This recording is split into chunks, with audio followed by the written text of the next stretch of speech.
Samajwadi party के बलिया जिला अध्यक्ष रहे राजमंगल यादव के श्राद्ध क्रम में पहुंचे समाजवादी पार्टी के राष्ट्रीय अध्यक्ष अखिलेश यादव। कह दी यह बड़ी बात।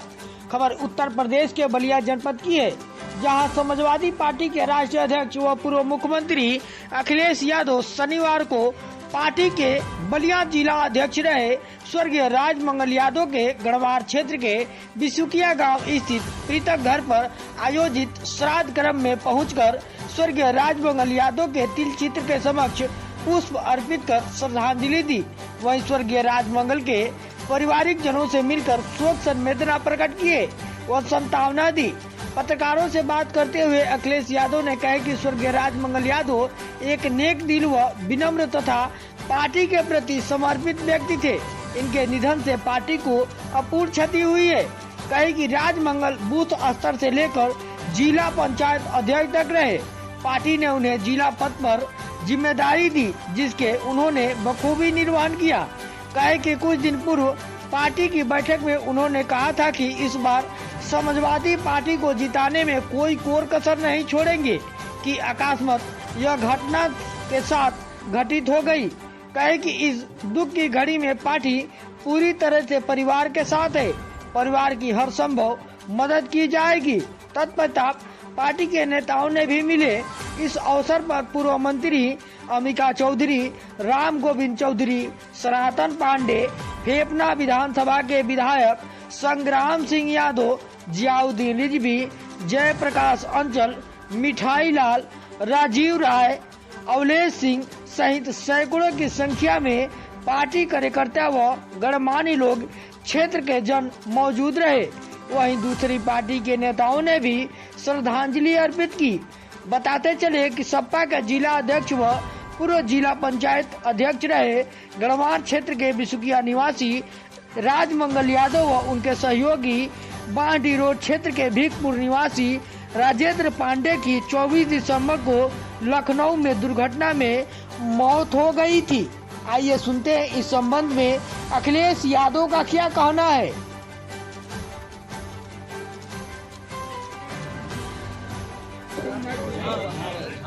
सिद्धांत विचारधारा को पहुंचाने का काम उन्होंने लगातार किया है।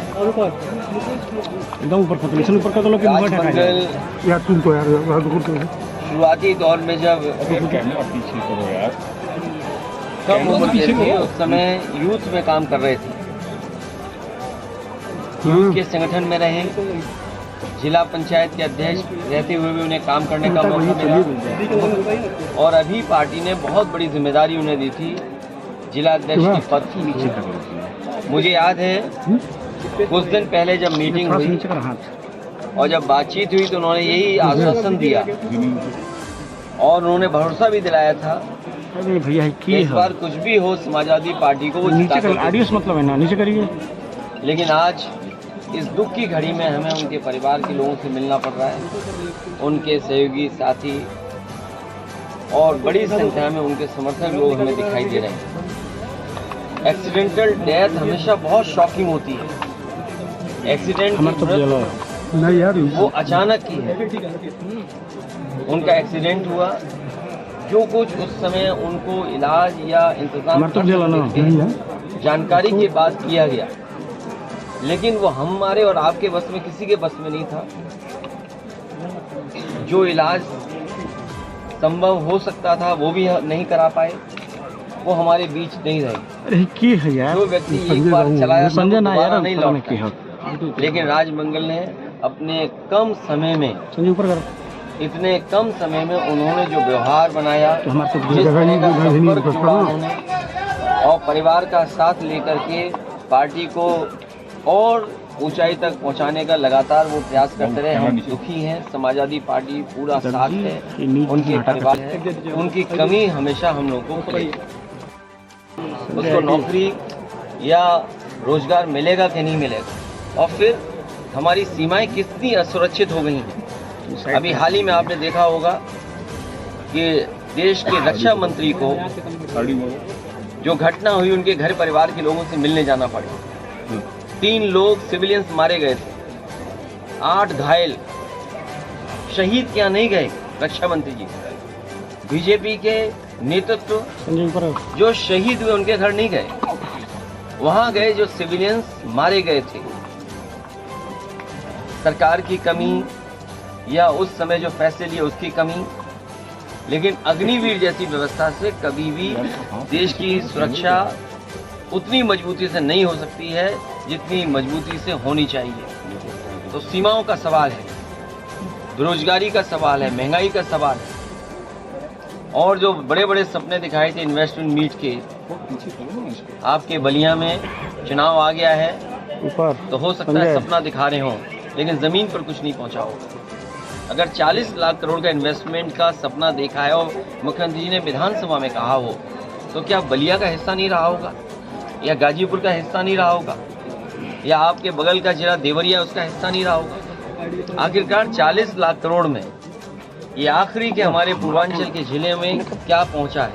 मानने के मूड में और उसके जरिए लोकसभा चुनाव जीतने की जरूरत आप तो आपके इंडिया गठबंधन की कारण आप बलिया जिले के हैं और बलिया लोकसभा के हैं और उस जगह के हैं जिस जगह के लोगों ने देश को प्रधानमंत्री दिया।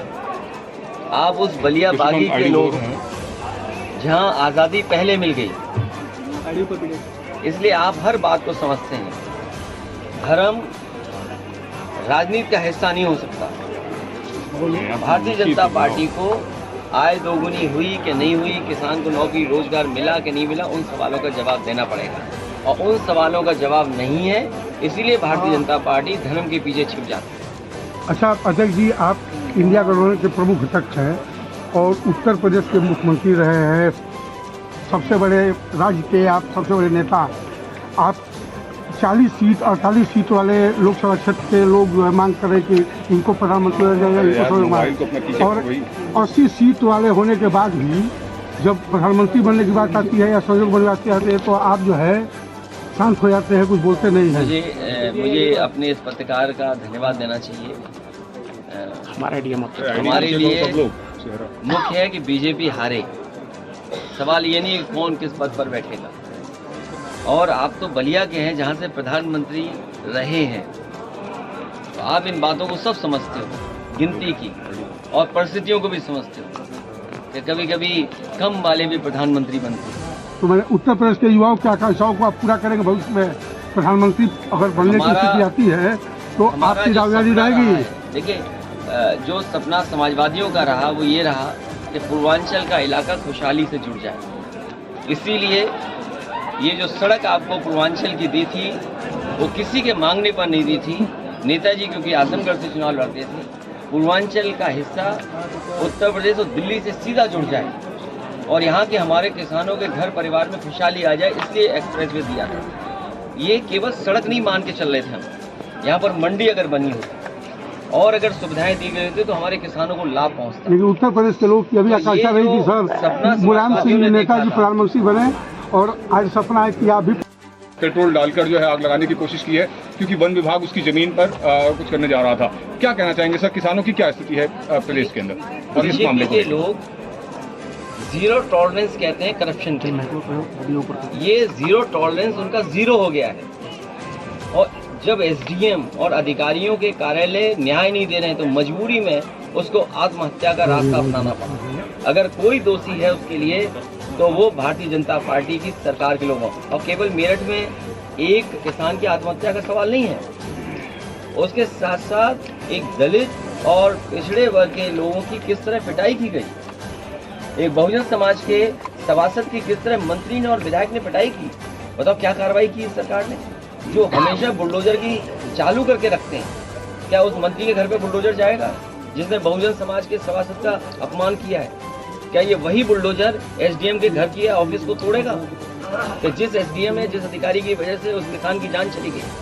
अच्छा महादेव जीरो टॉलरेंस इसलिए नारा दे रहे हैं जिससे हमारा गरीब समझ ही नहीं पाए।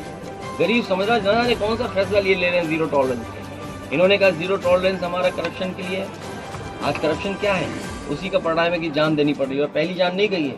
इससे पहले बाराबंकी में, हैदरगढ़ में भी इसी तरह एक किसान अपने न्याय के लिए गया था, उसे आत्महत्या करनी पड़ी, जान चली गई।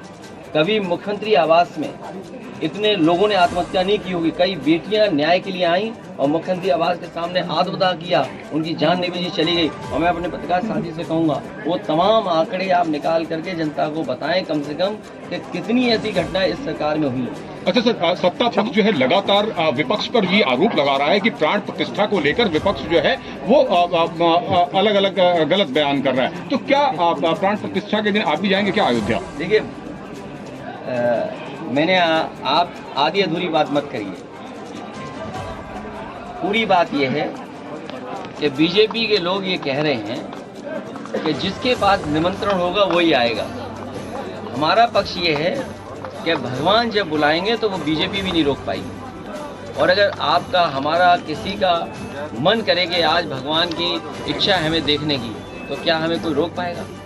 सर एक आखिरी क्वेश्चन सर। ये सवाल ये है कि भारतीय जनता पार्टी कैसे तय कर सकती है किसको बुलाना है किसको नहीं बुलाना। अखिलेश जी, एजुकेशन पे बात नहीं हो रही है। इसका मतलब भगवान श्री राम जी की तरफ से नहीं है बुलावा, जी, ये भारतीय जनता पार्टी की तरफ से बुलावा। अखिलेश जी, एजुकेशन पे बात नहीं हो रही। आप एक युवा नेता है और एजुकेटेड भी है, खासकर देखा जाए, लेकिन जो एजुकेशन की बात होनी चाहिए इस यूपी में, एजुकेशन की बात बिल्कुल नहीं हो रही है। जहाँ तक रिलीजन की बात करें या और संबंधित बातें उसकी हो रही है, ऐसा क्यों?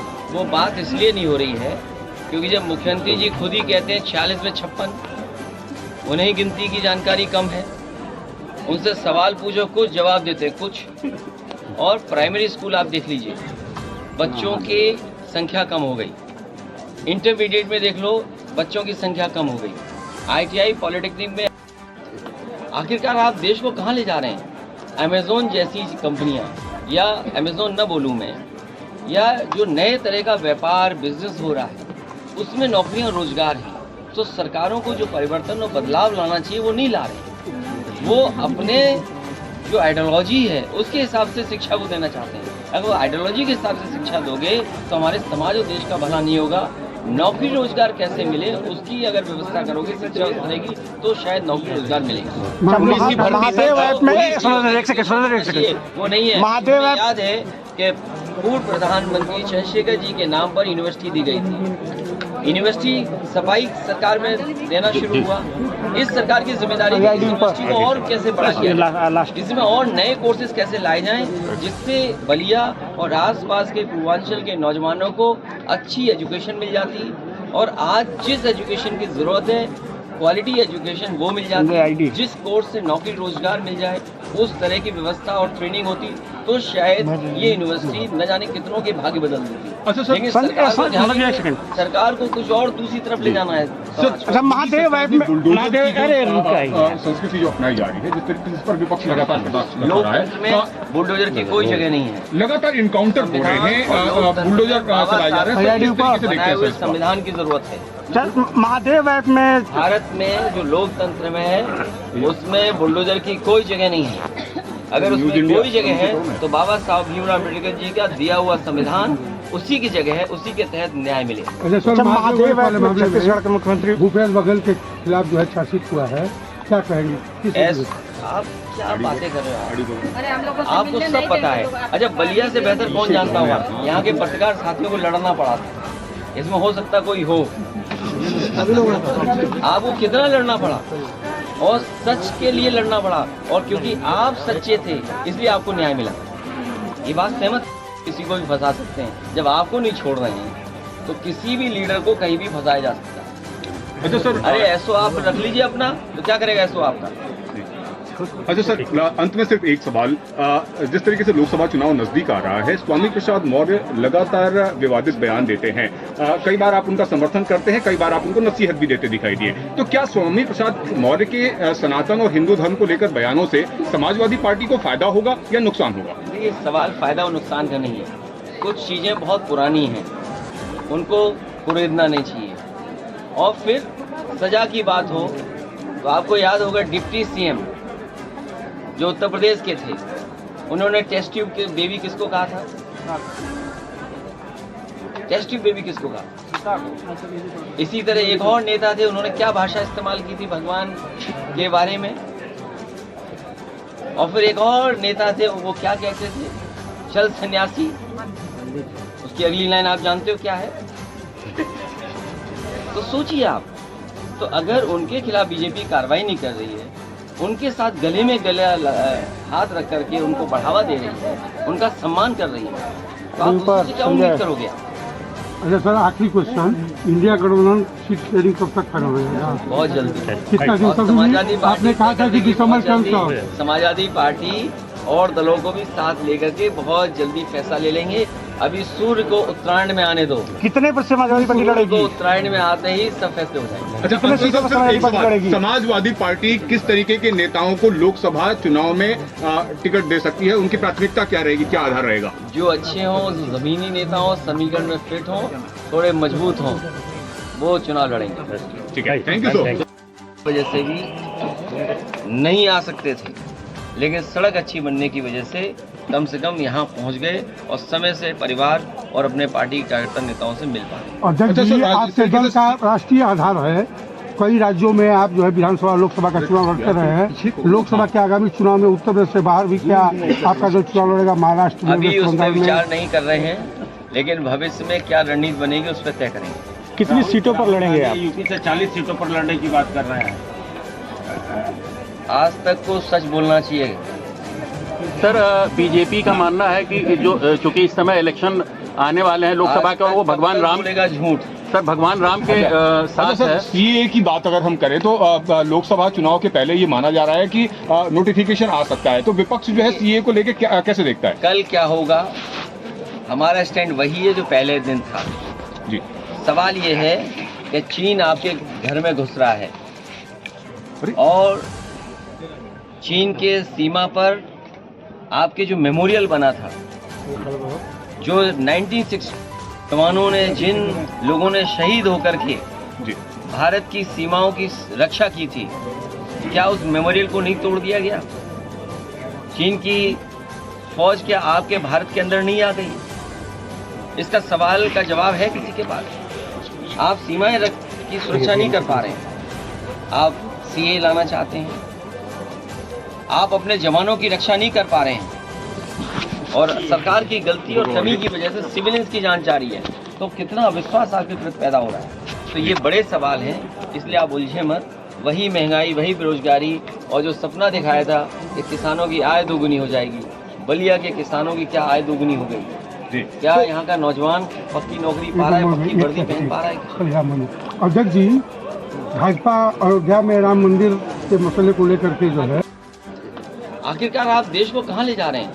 अमेज़न जैसी कंपनियां, या अमेज़न न बोलूं मैं, या जो नए तरह का व्यापार बिजनेस हो रहा है, उसमें नौकरियां और रोजगार है, तो सरकारों को जो परिवर्तन और बदलाव लाना चाहिए वो नहीं ला रहे। वो अपने जो आइडियोलॉजी है उसके हिसाब से शिक्षा को देना चाहते हैं। अगर वो आइडियोलॉजी के हिसाब से शिक्षा दोगे तो हमारे समाज और देश का भला नहीं होगा। नौकरी रोजगार कैसे मिले उसकी अगर व्यवस्था करोगे, शिक्षा करेगी, तो शायद नौकरी रोजगार मिलेगा। पुलिस की भर्ती वो नहीं है। महादेव मुझे याद है कि पूर्व प्रधानमंत्री चंद्रशेखर जी के नाम पर यूनिवर्सिटी दी गई थी। यूनिवर्सिटी सफाई सरकार में देना शुरू हुआ।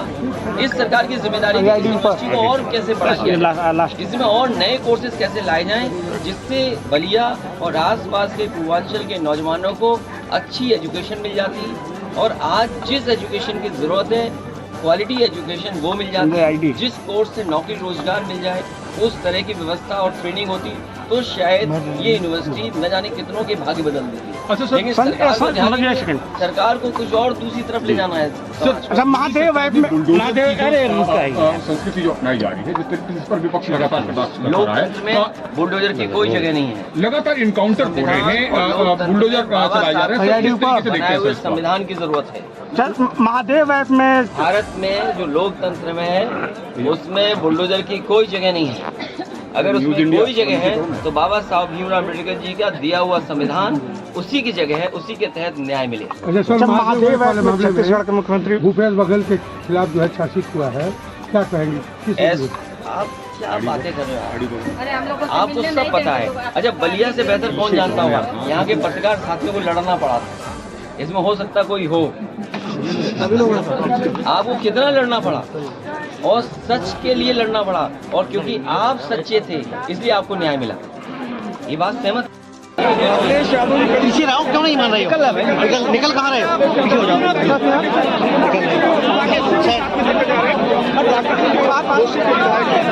और नौजवान जो भी हैं अखिलेश यादव का